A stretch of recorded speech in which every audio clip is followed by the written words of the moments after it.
आता आपण आलोय गुजरातमधील जगप्रसिद्ध द्वारकाधीश मंदिराला भेट देण्यासाठी। द्वारकेला येण्यासाठी गुजरात मेन सिटीमधनं पब्लिक ट्रान्सपोर्टची सोय आहे किंवा तुम्ही स्वतःच्या गाडीने येऊ शकता। द्वारकाधीश टेम्पलला जाताना आजूबाजूचं मार्केट, ओढण्या, बांधणीचे ड्रेसेस खूप अप्रतिम आहे। म्हणजे इथे वेळ लागतो शॉपिंग, सगळी शॉपिंग। आता चाललोय आम्ही द्वारकाधीश टेम्पलला।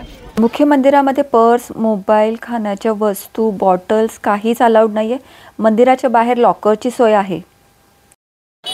द्वारकाधीश श्रीकृष्णाचे जगप्रसिद्ध मंदिर माझ्या मागे आहे। आपण बघू शकतो टेम्पल खूप भारी। आता व्हिडिओग्राफी अलाउड नाही, आम्ही बाहेर काढतो। त्याच्या आजूबाजूला खूप छान मार्केट आहे। मुख्य मंदिर सकाळी 5 ते रात्री 9 वाजेपर्यंत सुरू असतं बरं का। 11 मजली मुख्य कळस, त्याच्यावरचा फिरणारा झेंडा, सभा मंडप खूप सुंदर आहे। मुख्य मंदिराचं दालन तर खूप सुंदर आहे। आणि श्रीकृष्णाच्या मूर्तीबद्दल तर काय सांगू, बघत बसावं असं ते रूप। खूप सुंदर अशी मूर्ती आहे। आम्ही गेलो तेव्हा खूप गर्दी नव्हती, अर्धा तासात आमचं दर्शन झालं। मंदिराच्या आजूबाजूचा परिसरही बघण्यासारखा आहे। मंदिराच्या बाहेर खूप मोठं मार्केट आहे, तिथे तुम्ही शॉपिंग करू शकता। मुख्य मंदिराच्या जवळ राहण्याची आणि जेवणाची सोय आहे बरं का। माझ्या मागे बघता तुम्ही सुदामा सेतू आता बंद आहे, पण खूप सुंदर व्ह्यू आहे। संध्याकाळी आलो आम्ही इथे। आता हा व्ह्यू मिस नका करू। द्वारकाधीश मंदिराच्या मुख्य मंदिराला जोडणारा हा सुदामा सेतू, पण ॲक्सिडेंट नंतर हा सेतू बंद करण्यात आलेला आहे। पण खूप छान पूल आहे।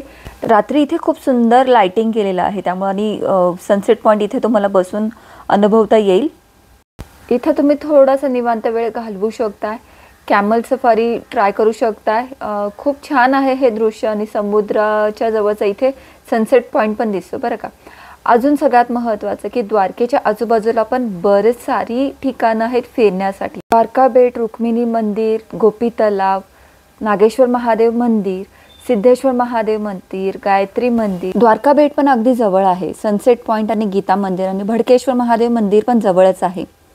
आपल्याला अडक्या भगवंताचं रूप तुम्ही घरी घेऊन येऊ शकता किंवा तुम्हाला प्रियजनांना भेट देण्यासाठी पण खूप सारे इथे मूर्ती ऑप्शन्स आहेत।